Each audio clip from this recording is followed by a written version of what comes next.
Hey guys, J.C. Smith here. It's day one on the teardown of this. The engine's out, and being though they pulled the engine the way they did, there's a lot of things that still need to be disconnected from the cab to the body before we can get the cab to the frame, before we can get the cab off. Now, I'm going to try and leave that bed in place. The bed bolts on these trucks are basically a one-time use. They are a triangulated bolt that cuts its threads as it goes.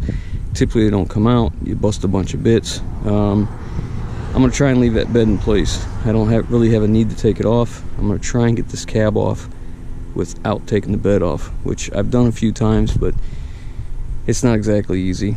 If I had a 2-post lift, it'd be much easier. I don't, so we'll have to try and make it work, see how it goes. So I'm going to start under the hood.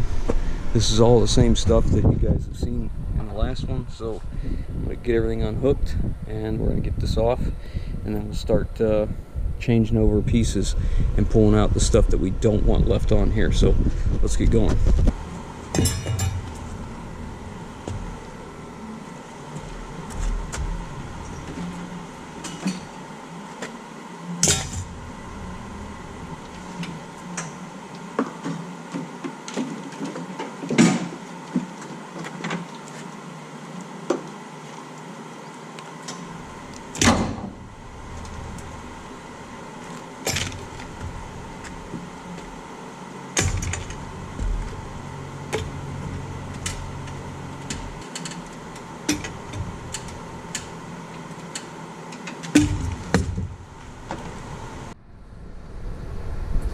Okay, back to the same stuff. We're gonna get the master cylinder ABS unit out of here, get our wiring loose. I've got the steering shaft loose, fuel lines off, everything's off of this side, vacuum lines. The AC compressor was taken off of the engine, so I just flipped it up here. All the AC components will come off of the cab. So I've got this master cylinder and ABS to go, a little bit of wiring right there, and then we're going to get it up in the air. And we got to do the cab mounts and the core support. There's 2 of these 18 millimeters. There's one there, one there. We'll do them real quick, then we'll do the interior. We'll get the 6 bolts. I'll show you where those are at. Okay, this is the driver's side front. Just pull this carpet back, pull this rubber cap out. It's a 24 millimeter socket. Pull the bolt out, lay it there so it stays, because these are different sizes. We're gonna go to the back. This is gonna take a minute because there's one in this area right here. So I gotta pull the carpet up in here, pull some trim out, and then there's another one.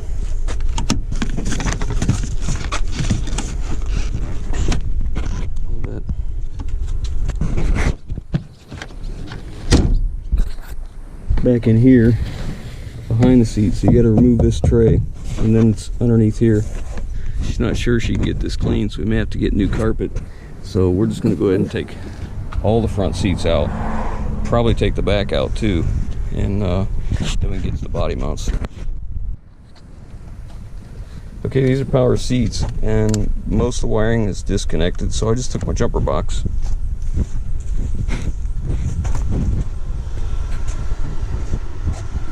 hooked it to ground, and this is a power feed that goes inside the truck. So I just fed it there, and I can move the seat forward and back.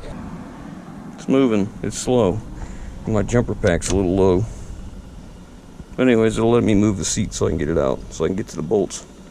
Because you can get to 2 of them in the front, but you gotta move the seat forward to get to the other.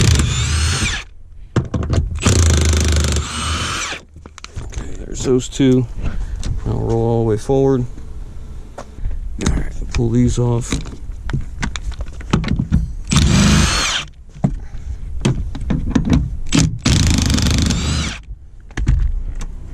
No big deal.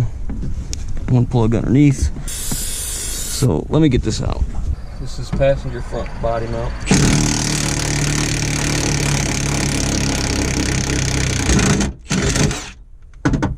These are 21 millimeter on this side. So there's these little Phillips things here. They're like a push pin but they're threaded. Most of the time they won't unscrew. And okay, that's that. That's that side. I gotta go do the other side. Oh, okay. I didn't know there's one over there.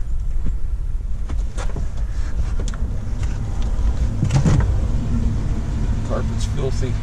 Mm-hmm. Yeah, see, this one won't come out. This is usually what happens. They don't want to unthread. I just pull them out. There with the other one. Now we'll roll the carpet back. Take these seat belts loose here. These are T50.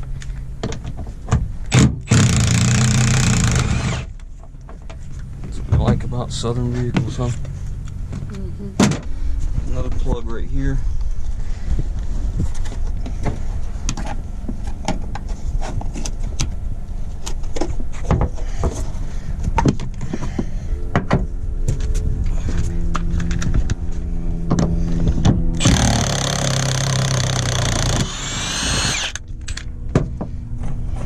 Out. Just leave it lay here. Now, a lot of times you can take the carpet and just push it in this way to get to these, but this carpet's in such bad shape. That's why we're going to go ahead and roll it out. We're going to try and pressure wash it, see if it'll come clean. If not, we may replace it. So let me get the other one on the other side now, which we're back to a 21 on that side.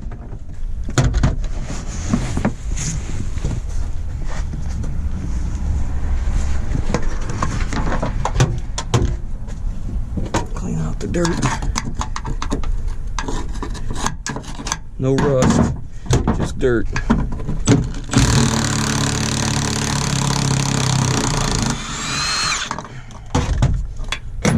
Now we're going to take the back seats out.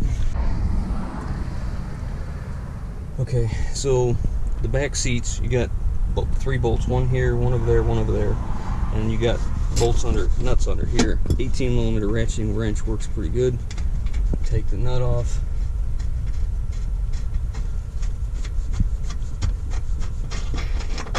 That's that. Now we'll go to that side. Tip the seat up. One right here.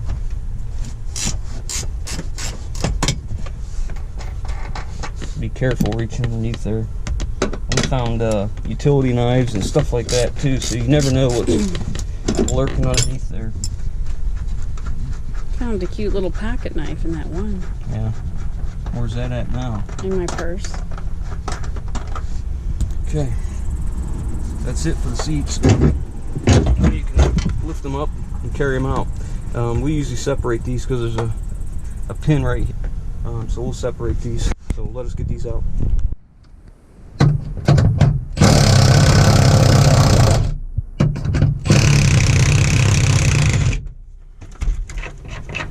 We're taking the seat belts out because we're removing the carpet. You don't need to do this to get the cab off.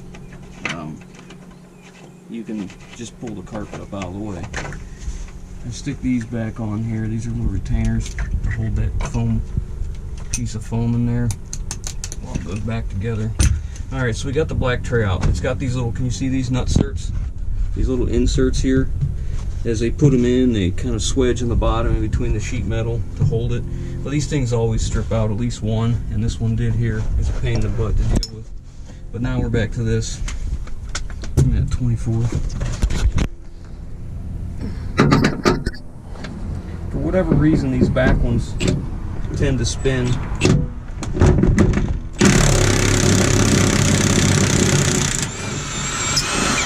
This one didn't, but I think that one did. Alright, so you see that one, how that's made. That's an alignment pin. That's so when you put it down in here, it lines up this body on this body mount. Okay, oops, I'm gonna take carpet. Set all this stuff on this side. Now we got that one last body mount to go, and we're ready to take the carpet out. Okay, so the carpet's completely out. So you see it didn't take very long. I mean, what, half hour? Yeah, 20 minutes. Probably. And here's what you like, lady. Yeah, I always collect a lot of change. Yeah, they usually change all over the place. Alright, so that's it for in here. Now we're ready to lift it up. I need to get the transmission lines disconnected, the emergency brake cable, the transmission shift cable, and there's a ground strap on the passenger side from the body to the frame. I got to get that disconnected. And then if there's any add-on wiring, we'll have to get that. But otherwise, should be ready to take the cab off here pretty soon.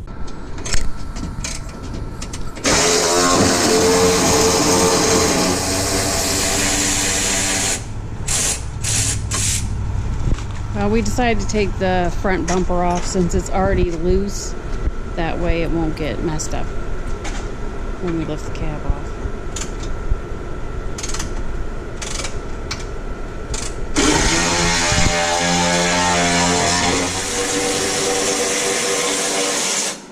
Do I need to hold it? It's not going to fall, is it? Okay. All right.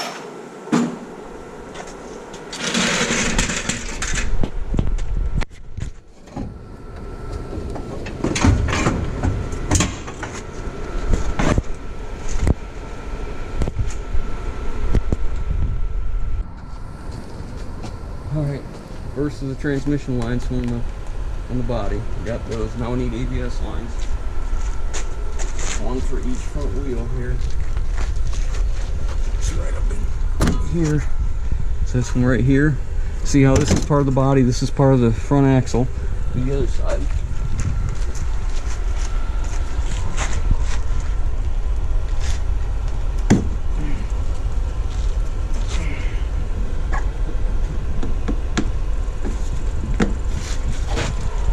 Now we'll get the 8mm round.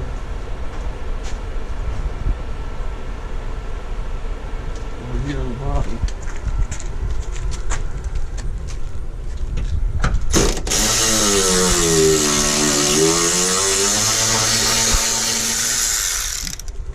Stick that right back up in there. Won't lose it.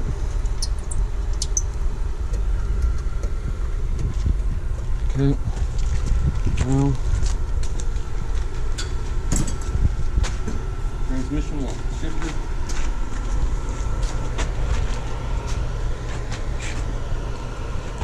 There's a right up in here. There's a little plastic clip right here. You have to fire up on it and slide it up. Can you see it? Yeah. Wiggle it up out of there.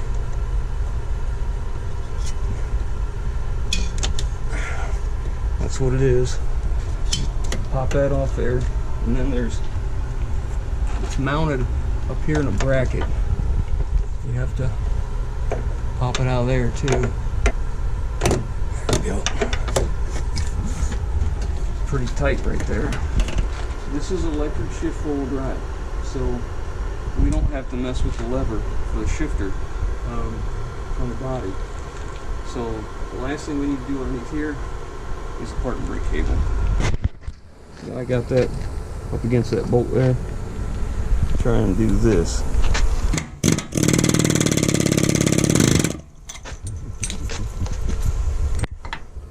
There we go.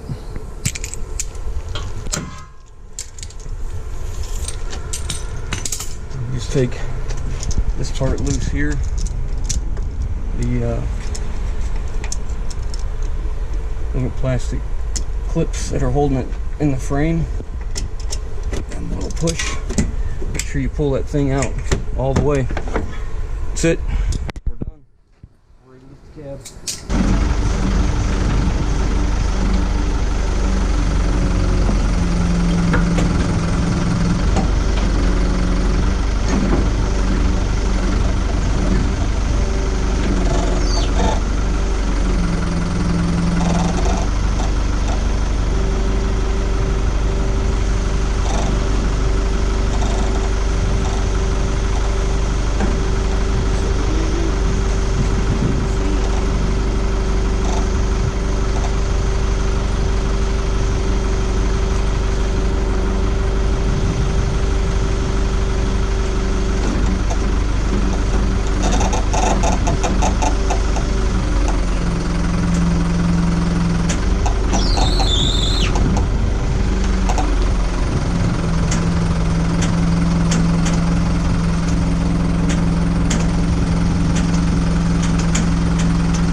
Alright, so the cab's off, out of the way.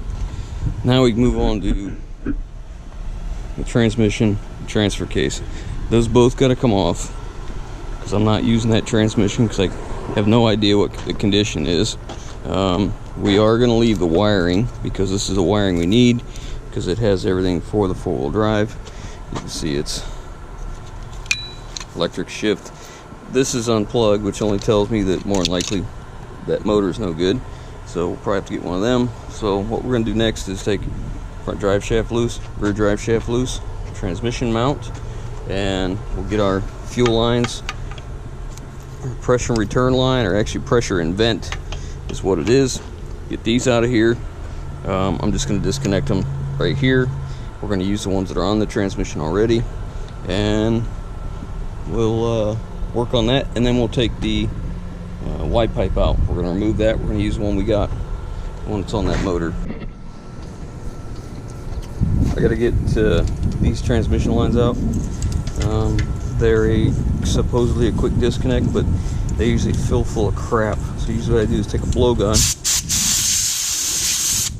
move them around,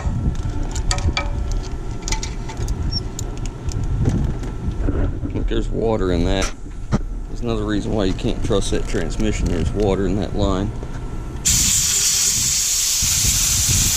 Anyways, I blow that all away. Blow all the crap out of there. Alright, so then you take these and slide them in here, and that little shoulder pushes in and releases it, and you can pull it out. These are just cheapies made by Lyle, but they make metal ones that would be much better. In fact, I'll probably be getting some, but I just need the one line that was damaged on the other truck. So we're just going to take the mounting brackets here for this spin-on transmission filter. We'll take those off with the lines.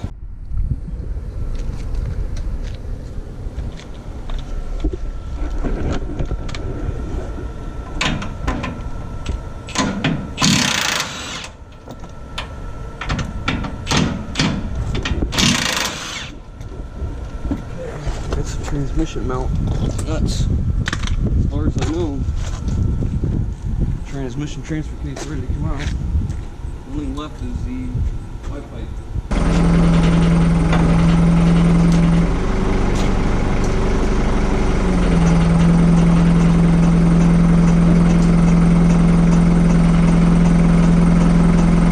So we leave one bolt in the transfer case so that as I'm working the part, it won't just fall off. They usually stick on the dowel pins. Sometimes you can tap them. Sometimes I take a air hammer and a pointed chisel and gently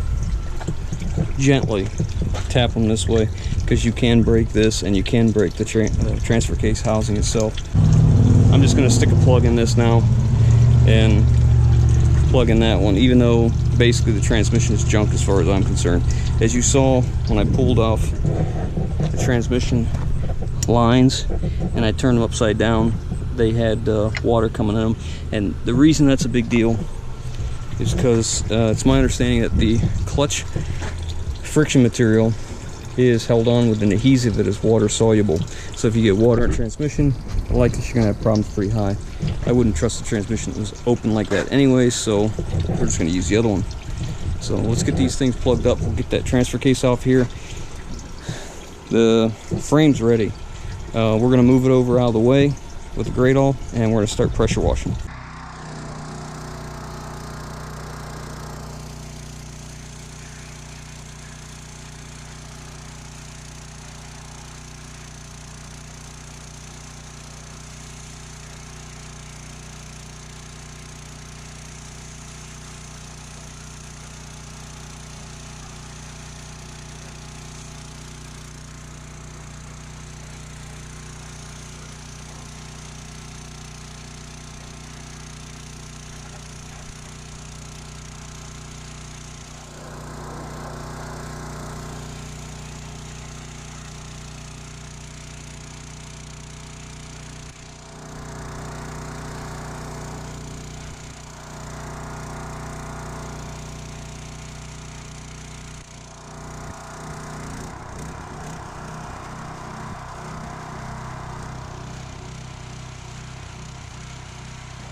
Okay, it's all pressure washed up. All came really clean. I'm gonna put this back together. Looks pretty good, so I'm just gonna go ahead and move it back over there and get ready to set the motor in. But that's it for this one. So part 3 will be putting the motor in. Setting the motor and transmission transfer case back in, hooking it all up, getting ready to put the cab on. So anyways, catch you in the next one, guys.